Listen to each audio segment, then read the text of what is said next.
বন্ধুরা, আমরা যদি তৃতীয় শ্রেণীর ৩ নম্বর পৃষ্ঠার একদম উপরে লক্ষ্য করি, দেখো এখানে শুরুতে আমরা একটি প্রশ্নবোধক চিহ্ন দেখতে পাচ্ছি।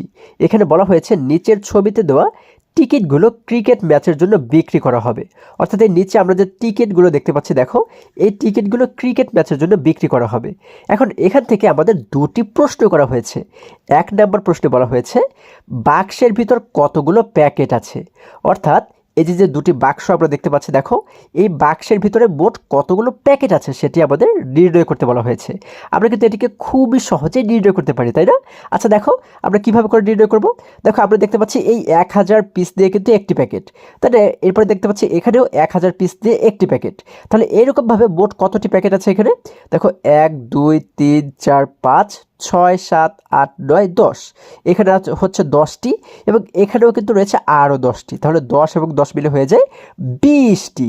তার মানে কিন্তু আমরা বলতে পারি যে এই বাক্সের ভিতরে মোট প্যাকেট আছে ২০টি। তাহলে ১ নম্বর প্রশ্নটি কিন্তু আমাদের সমাধান করা হয়ে গেল। এরপরে ২ নম্বরে বলা হয়েছে সর্বমোট কতটি টিকিট আছে। অর্থাৎ এখানে মোট কতগুলো টিকিট আছে। দেখো এক বক্সে তো কতগুলো, অনেকগুলো করে টিকিট রয়েছে, তাই না? তাহলে এখানে সর্বমোট কতগুলো টিকিট আছে সেটি কিন্তু আমাদের নির্ণয় করতে বলা হয়েছে। এখন এটিও কিন্তু আমরা খুবই সহজেই নির্ণয় করতে পারি। তবে আমরা এটিকে নির্ণয় করার আগে যদি একটু নিচে লক্ষ্য করি, দেখো আমরা কিন্তু এখানে একটি ছেলে শিশুকে দেখতে পাচ্ছি, তাই না? সে কি বলেছে? সে বলেছে এতগুলো টিকিট কিভাবে গণনা করব। আচ্ছা এরপরে ডান পাশে লক্ষ্য করলে একটি মেয়ে শিশুকে দেখতে পাচ্ছি। সে বলেছে আমার মনে হয় আমরা ১ ১০ ১০০ ১০০০ করে গণনা করতে পারি। আচ্ছা তাহলে দেখো এরপরে যদি আমরা একটু নিচে লক্ষ্য করি, দেখো এখানে কিন্তু আমরা একটি ছক দেখতে পাচ্ছি। দেখো এখানে কিন্তু আমরা একটি ছক দেখতে পাচ্ছি এবং এই ছকে আমাদের কি দেখানো হয়েছে? দেখো আমাদের কিন্তু ১০০০ করে লেখা রয়েছে দেখতে পাচ্ছি আমরা, তাই না? কয়েকটি ১০০০ লেখা রয়েছে। কয়টি? ১টি ২টি ৩টে ৪টি ৫টি ৬টি ৭টি ৮টি ৯টি ১০টি। ১০টি ১০০০ কিন্তু আমরা এখানে দেখতে পাচ্ছি। তাহলে ১০টি ১০০০কে যদি আমরা একসঙ্গে বলি তাহলে কত বলতে পারি? ১০,০০০, তাই না? দেখো ১০০০ ১০০০ করে যখন ১০টি ১০০০ হলো তখন কিন্তু এটি হয়ে গেল ১০,০০০। এবার এই বিষয়টি যদি আরও একটু সুন্দরভাবে তোমাদের বোঝানোর চেষ্টা করি, দেখো আমরা যদি ১০০০ ১০০০ করে গণনা করি, দেখো ১০০০ ২০০০ ৩০০০ ৪০০০ ৫০০০ ৬০০০ ৭০০০ ৮০০০ ৯০০০ ১০,০০০। তারপরে ১০টি ১০০০ মিলে কিন্তু হয় ১০,০০০। আমরা এখানে দেখতে পাচ্ছি সমান ১০,০০০, তাই না?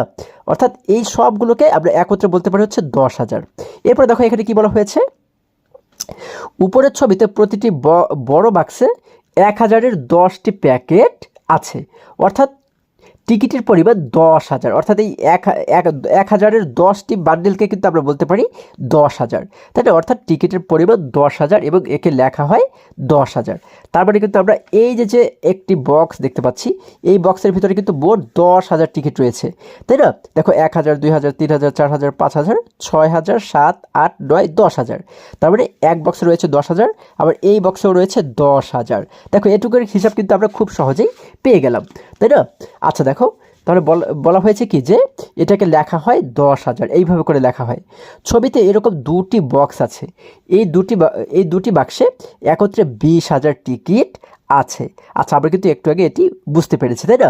ছবিতে আরও ৩,০০০ এবং ৪২৫টি টিকিট আছে।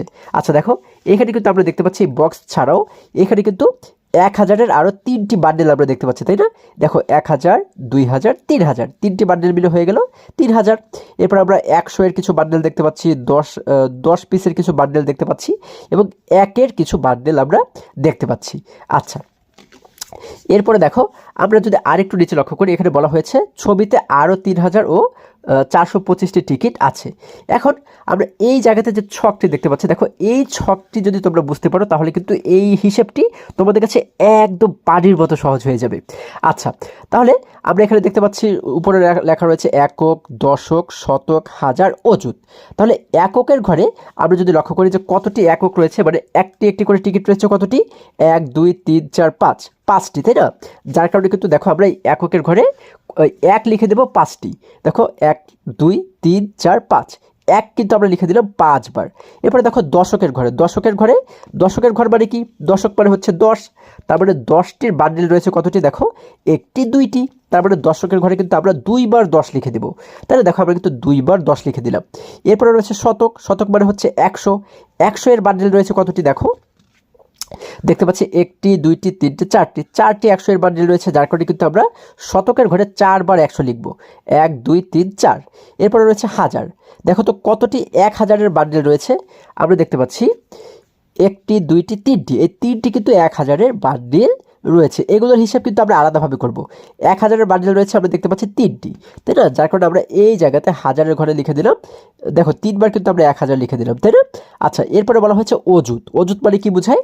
অযুত মানে কিন্তু 10,000-কে বলা হয় এক অযুত। এবং আমরা কিন্তু দেখেছি, একটু আগে হিসাব করে দেখেছি, এই একটি বাক্সে কিন্তু 10,000 করে টিকিট রয়েছে, তাই না? আচ্ছা, তাহলে এখানে 10,000 মানে এক অযুত, এখানে আরও 10,000 মানে আরও এক অযুত, তারপরে এক অযুত, 2 অযুত। তাহলে অযুতের ঘরে কিন্তু আমরা 2 বার 10,000 করে লিখবো, তাই না? এই একবার লিখলাম 10,000, এই একবার লিখলাম 10,000। আচ্ছা, তাহলে এই ছকটি যখন আমাদের পূরণ করা হয়ে যাবে, এখন আমরা দেখো কত সহজে এই সংখ্যাটিকে নির্ণয় করে ফেলি, মোট টিকিটের সংখ্যাটাকে নির্ণয় করে ফেলি। দেখো এখানে আমরা দেখতে পাচ্ছি অযুত রয়েছে 10,000 রয়েছে কতটি? একটি, দুইটি। যে কয়বার থাকবে এই সংখ্যাগুলো আমরা সেই কয় সংখ্যাকে এখানে লিখে দেবো। যেহেতু 2 বারে 10,000 রয়েছে, যার কারণে আমরা এখানে লিখে দেবো 2। এরপরে হাজার রয়েছে কতটি? দেখো 1 2 3টি, যার কারণে এখানে লিখে দেবো 3। শতক রয়েছে 1 2 3 4টি, আমরা এখানে লিখে দেবো 4। আচ্ছা, এরপরে দশক রয়েছে একটি, দুইটি, আমরা এখানে লিখে দেবো 2। একক রয়েছে 1 2 3 4 5টি, আমরা এখানে লিখে দেবো 5। দেখো এই যে সংখ্যাগুলো পাচ্ছি, এই সংখ্যাগুলোকে আমরা একসঙ্গে যদি গণনা করি, হ্যাঁ, তাহলে যা হয় আমরা কিন্তু বলতে পারি যে এই কয় পিস টিকিট আমাদের এখানে উপরে ছবিতে রয়েছে। যেমন দেখো আমরা কিন্তু এই অযুত এবং হাজার, এই দুই ঘরকে কিন্তু একসঙ্গে বলি, তাই না? আমরা কিন্তু একসঙ্গে বলি 23,000।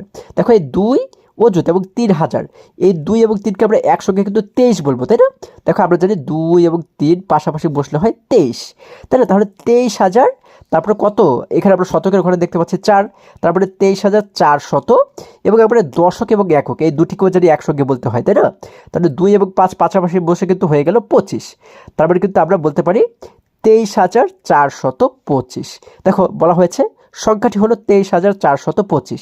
দেখো এটির সঙ্গে কিন্তু আমাদের এই সংখ্যাটি মিলে গেল, এবং আমরা লিখি 23,425। তাহলে দেখো আমরা কিন্তু পেয়েছি 23,425। এরপরে দেখো বলা হয়েছে এক অযুত অর্থ হলো 10,000। দেখো আমরা কিন্তু খুবই সহজেই এই অঙ্কটিকে সমাধান করে ফেললাম। বন্ধুরা, আশা করি আজকের অঙ্কগুলো তোমরা খুবই সহজে এবং খুবই মজায় শিখতে পেরেছো। আজকে আমাদের এই পর্যন্তই, আবারও দেখা হবে পরবর্তী ভিডিওতে। আর হ্যাঁ, তোমরা যদি আমার চ্যানেলে নতুন হয়ে থাকো তাহলে এখনই চ্যানেলটি সাবস্ক্রাইব করে পাশে থাকো, যেন আমার যে কোনো ভিডিও আপলোড করার সাথে সাথে খুব সহজেই তোমরা সেটি পেতে পারো। সকলে ভালো থাকো, সুস্থ সবল থাকো, এই কামনা করে শেষ করছি। ধন্যবাদ সকলকে।